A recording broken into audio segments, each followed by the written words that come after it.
Mabuti ang Diyos? Amen! Ayan. Okay, ito po yung facts of life. Una, there are things in our lives that we cannot control. Kahit bilyonaryo ka, ano man ang ari-arian mo, sobrang galing mo na, talagang may mga bagay talaga na kahit anong pursigi mo, hindi mo kayang i-control. Tama? Okay, number 2, there are good times and bad times. Okay? In Ecclesiastes chapter 3, verse 1, there is a time for everything and a season for every activity under heavens. Ecclesiastes chapter 7, verse 14, in the day of prosperity, be joyful. In the day of adversity, consider. Surely, God has appointed the one as well as the other, so that man can find out nothing that will come after him. So, kung hindi maganda ang nangyayari, let's say, for example, if the season is against us, consider. It's okay. Pwedeng paiba-iba ang season, pero ang Diyos hindi nagbabago. Mananatili siyang tapat. Minsan nga, hindi na tapat ang iba nating kausap, pero ang Diyos tapat pa rin. Tama po ba? Okay. And also, sa buhay po natin, tandaan natin ito, may mga, kaya ang pag-usapan po natin ay ito, our response is more important than our situation. Ulitin ko, our response is more important than our situation. Why? Minsan, alam niyo po kung ano ang sobrang nakaka-apekto sa future? The way we respond on things. Kasi may option tayo lagi. For example, pag na-scam ka, papaano ka magre-react, papaano ka magre-response. Magre-react or magre-response. By the way, may pagkakaiba yan ha, pero I choose the word response. Kasi pag nag-react ka, nagiging impulsive ka na. Bigla ang desisyon dahil dala ng galit mo. Tama? So for example, pag hindi umaayon ang panahon, papaano tayo doon magre-response? Lagi tayong may option. Pero piliin natin lagi ang tamang response. That is very important. Now, let me share my testimony, not only our testimony, no? Ang kasama ko po sa business. Alam niyo po, last year, the Word gave me this word. Akala ko kaya nga, alam niyo po, pag minsan lalakad ka lang o kaya nagbabasa ka ng Bible, sometimes may mababasa ka sa Bible na talagang tatatak sa puso mo. Alam niyo po, ang pinabasa sa akin ng Panginoon, Proverbs 21:21. Natuwa ako sa verse. Tapos ang ginawa ko, mineditate ko, renicite ko. Kahit pupunta ako ng kusina, magre-recite ako. He who pursue righteousness and love finds life, prosperity, and honor. Tapos hanggang sa, he who pursue righteousness and love finds life, prosperity, and honor. Akala ko wala lang. Parang masaya lang ako, rinirecite ko siya. Uy, may kabisado ako na verse. Pero yun pala, pagdadaanan pala namin. Kaya be careful, minsan pag may verse sa'yo si Lord, panghawakan mo yan. Kasi kung hindi mo pa naranasan, baka dadaanan mo pa lang. At pag dinaanan mo, yun ang panghahawakan mo. He who pursue righteousness and love finds life, prosperity, and honor. Not only prosperity, but honor. Kasi may iba naman prosperous pero walang honor. Tama? Tama? Hindi lahat ng prosperous may honor. So si Lord pag nagbigay, package. That's very important. Now, akala ko yun lang. Okay, yun pala kasi matindi-tindi pala ang pagdadaanan namin. So nagpahapyawan kanina ni May. And this is we are so thankful to God for every encounter, testimony na mararanasan natin. Minsan, parang ang pangit, Lord, nito, di ko ito gusto. Pero trust God. He knows what He's doing. Nakuha niyo po? Now, last year po, akala namin, na-mention ni May, okay lang, sige, kung wala pa sa 100,000, pero pag milyon ang pinag-uusapan, medyo may guhit na yan sa amin. Gumuguhit na sa puso. Dati nga, nung walang-wala pa kami, 1,000 pa lang, sobrang guhit na eh. Lalo na kung milyon.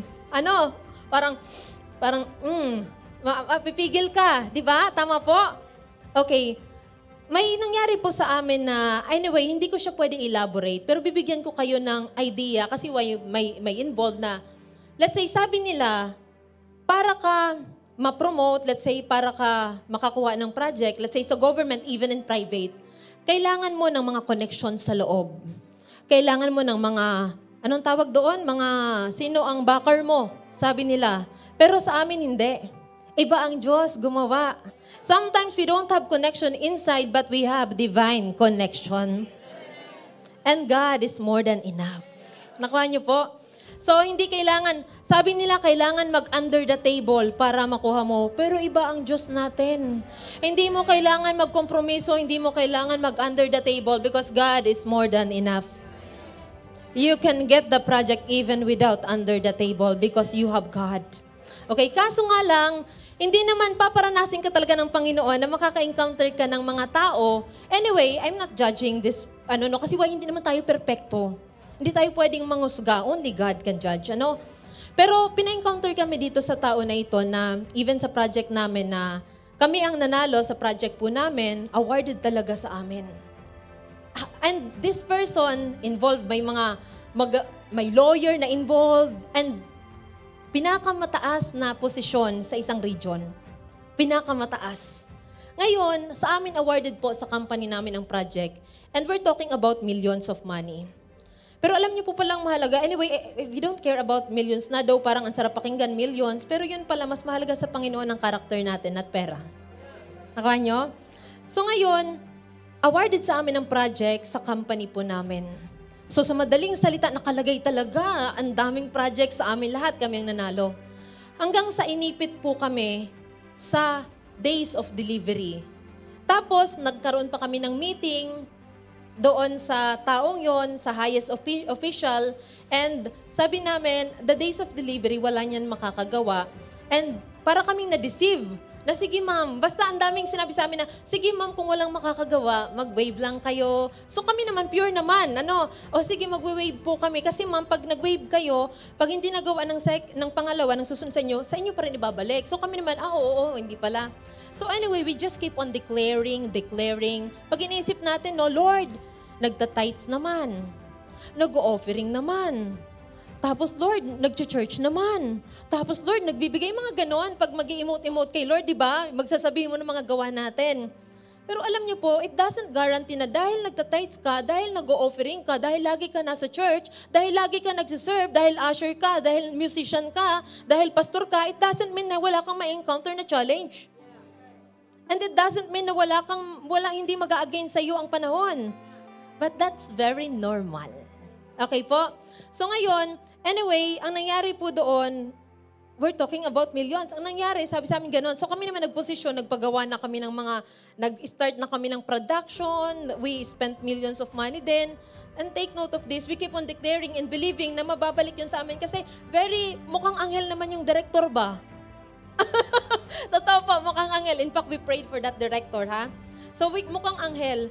Tapos ngayon, siguro si Lord, grabe si Lord, we keep on believing that, Lord, sa amin yan. We keep on declaring, we keep on believing and receiving that. But what if hindi binalik sa inyo?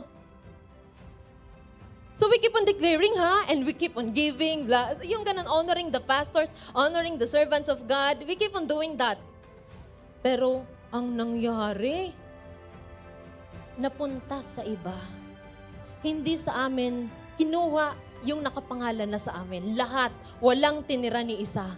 At yung masakit ay nakagastos na kami ng millions na naka-stack na sabi nga ni May kaninang umaga, masakit sa mata tingnan. Pag nasa bodega, pag nasa di ba, makita mo yung mga, paano kaya ito i-dispose? Masakit sa mata. Nakuha nyo? Pero, alam nyo po, sabi namin, we keep on believing, but the Lord, minit ako ni Lord sa Baguio pa pumunta doon, pero ang purpose doon, iba na business. Pero alam niyo po ba, siguro si Lord naawa na sa akin na, bibigyan na nga kita ng tuldok at kasagutan. Totoo po, sa Baguio, nag-attend ako doon ng what do you call this, ng short conference. Pagkatapos, yung kumuha ng project, sino ang inaward ng project, katabi ko, ganun kabait ang Panginoon. Very friendly ako. Sabi ko pa, kumusta nung company? Sinabi niya, ang company. Sabi ko, sa isip ko lang, this is the company. Sa isip ko yun. Okay? So, ganun ang reaction ko. Tapos, can you imagine, yung taong yun, ang mga dapat hindi niya sabihin, sabi ko lang, kayo di ba ang nag-deliver ng mga ganito? And di ba ganito, very friendly lang ako. Alam niyo po yung taong yun, ang mga bawal niya sabihin, sinasabi sa akin. Maybe he was not conscious. Pero alam mo, habang sinasabi yun ng taong yun, pinapakita sa akin ng Panginoon na, look what they did and how they did it. Tapos alam niyo po, after nun, akala ko okay ako. Akala ko after nun, very friendly ako. Of course, you have to be professional in business. Huwag kang lalamya-lamya. That's the truth. I mean, kung may emotion ka, iano mo kung si Lord lang or may mapagsasabihan ka, hindi yung sa harap ng kliyente mo, iiyak-iyak ka. Hindi pwede yon, kahit milyon pa yan. You have to be strong. Kung iiyak mo na lang kay Lord. Tama? So ngayon, I was walking, kasi ang policy noon, one company, one representative. So ako lang, I was walking papunta doon sa sasakyan, andun si May. Tapos habang naglalakad ako, declare ako, Lord, you are a good God, you are a faithful God. Declare lang ako. Akala ko okay ako. Pagdating ko sa sasakyan, grabe ang boldness, declare ako. Pagdating ko sa sasakyan, umiyak ako. Iyak ako. Alam mo, sabi ko kay Lord, sabi mo, Lord, he who pursue righteousness and love finds life, prosperity, and honor. Diba? Righteousness, Lord. Righteousness. Alam niyo kung ano masakit sa akin? Sabi sa akin ni May, okay, Beli, iwan na muna kita dito. Iyak mo kay Lord. So, iniwan niya ako sa sakyan, mag-isa. Maganda, may moment ako kay Lord. Tama. Enjoy every moment with God. Iyak ako kay Lord. Grabe talagang iyak ko. Sabi ko sa kanya, Lord, you have given me the ability. Kasi ako sa marketing. So those who are watching online, you may, even dito lahat, there may be an opportunity to take advantage. Na mag-compromise for the sake of millions of money. But hey, God is righteous. Alam niyo po, sabi ko kay Lord, Lord, you have given me an ability na kaya ko naman, Lord, mag-under the table. Kaya ko naman, Lord, kausapin yung director na yon and ganito. Kaya namin, Lord, ang ganito na ginagawa nila. We can also do it. But Lord, we choose righteousness because you are righteous. Sabi ko kay Lord, but Lord, I think it's okay na maging magpakatotoo kay Lord kasi hindi natin pwedeng plastikin ang Panginoon. Hindi mo pwedeng sabihin sa Panginoon, Lord, I'm really okay. Sabihin, Lord, excuse me, tingnan mo nga, duguan ka na nga. Okay ka pa ba? Tama ba? So ngayon, I keep on telling God, Lord, ang sakit. Why did you allow, Lord, na ma-deceive kami? Sabi ko yun kay Lord, bakit hindi namin yung Lord na-discern? God is giving us discerning spirit. Bakit, Lord, dinayaan mo? Lord, di ko yun na-discern, Lord. Alam niyo ba, because of that moment, alam niyo ang naging prayer ko na kay Lord? Nung nangyari yun, kasi feeling ko nakalusot sa mata namin at dapat may discernment, di ba? Sabi ko, that moment, yung moment na yon, naging opportunity yon para sa akin na mas lalo magsumiksik kay Lord. Ang naging prayer ko, Lord, kahit mapapunta mapahigaan, kahit naglalakad, Lord, teach us to hear your voice. Lord, teach us to discern. That became our prayer. Teach us to identify. Hindi ko, alam niyo yung parang kapit na hindi kita bibitawan, Lord, hanggat di mo kami tinuturuan. Pero God is so sweet. Nakuha niyo po? So ngayon, ang nangyari noon, okay na. Ang nangyari, sabi sa Bible, anong turo sa Bible? Mahalin ang kaaway. Tama? Mahalin ang nag-prosecute sa'yo. Mahalin ang nakasakit sa'yo. Siyempre, Christian na tayo, di ba? Last year, Christian na rin ako, di ba? Nakita niyo ako dito. Siyempre, yun na, pinapractice ko na. Lord, nagpe-pray ako, I was trying, sa sarili kong lakas, I was praying for that director. Lord, I bless director, I bless attorney. Hindi ko pala kaya. I found myself na trying hard, na hindi ko pwedeng sabihin na pure ang pagkaka-pray ko. Yes, I was praying for that person, but not pure. May gigil pa rin ako. Totoo yun. I cannot lie. My Creator knows that. So may gigil sa akin. Sabi ko, so first attempt ko na pag-pray, Lord, nag-pray naman ako, parang hindi umuubra kay Direktor. The second, okay, ito nakakatuwa. Ito na, unti-unti kami nag-move on na. Ang nakakatuwa, the same region, the same director, nag-submit pa rin kami another project. We received a letter of disqualification again for the second time. Now, dahil nakareceive kami ng letter of disqualification, I tried again to pray with love for that director. Lord, I bless this director. Hindi talaga kaya. Parang, Lord, turuan mo ako na mag-pray sa taong ito na pure. Na totoo talaga na, alam mo yun na wala ng halong dahil lang sa milyon, dahil sa pera. Kasi kung tutusin, pera lang naman talaga yan. Though pag pinag-usapan, we need it.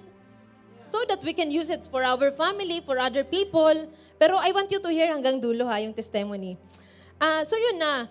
And the third time, so hindi umubra.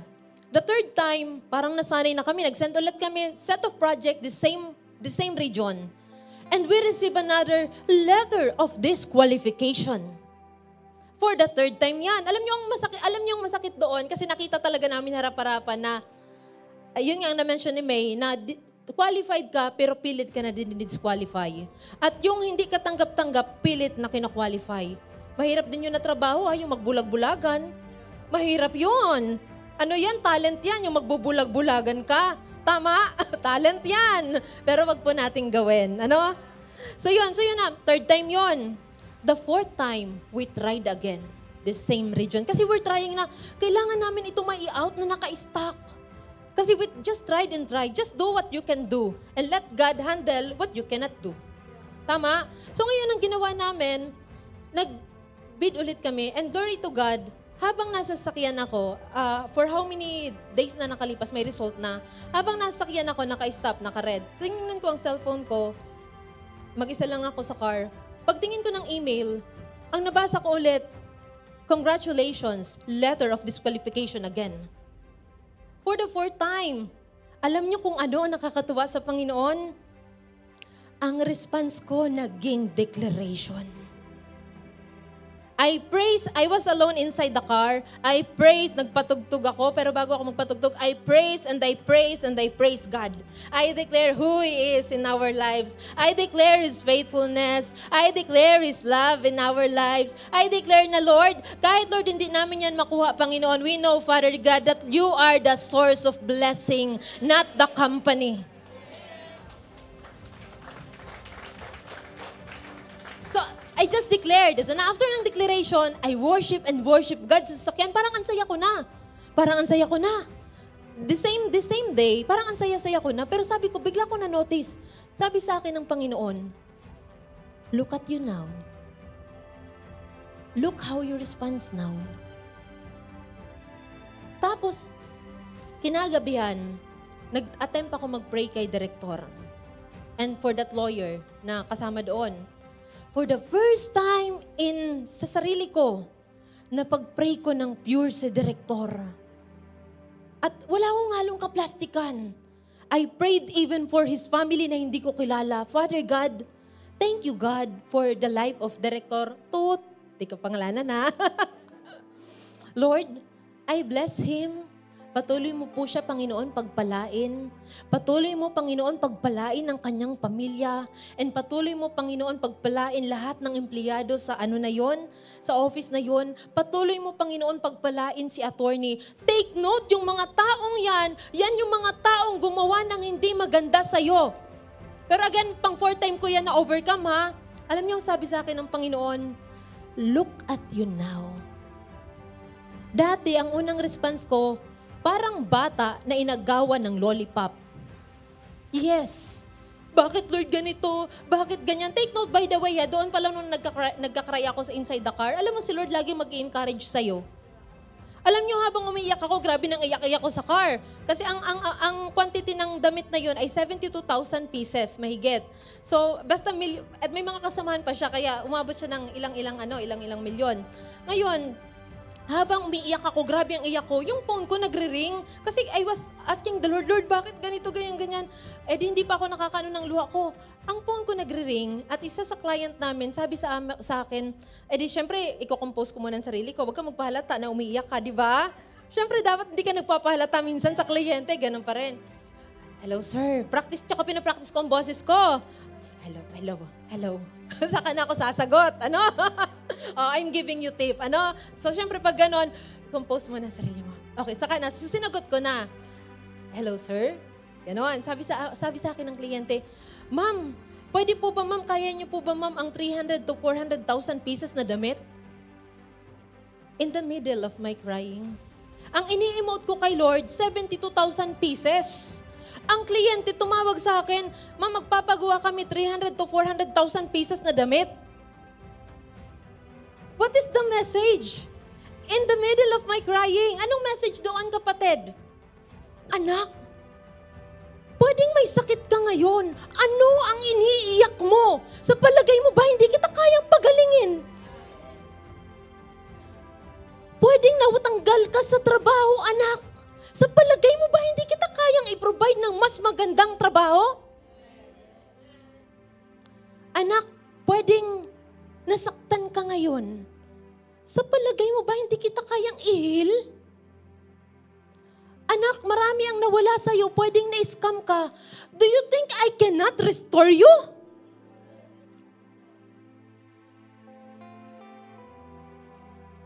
Are you getting me?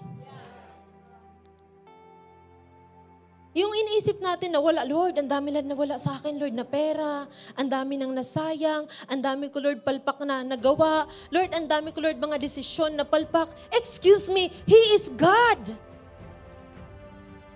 Ano ang hindi kayang gawin ng Diyos para sa'yo? Kaya alam nyo, nung nagsasalita yun, wala na akong pakialam kung mag-order o hindi eh. Encouragement na lang yun sa akin ng Panginoon na, excuse me, Belle, 72,000 iniiyakan mo na piraso? I am the source of the blessing, not your company.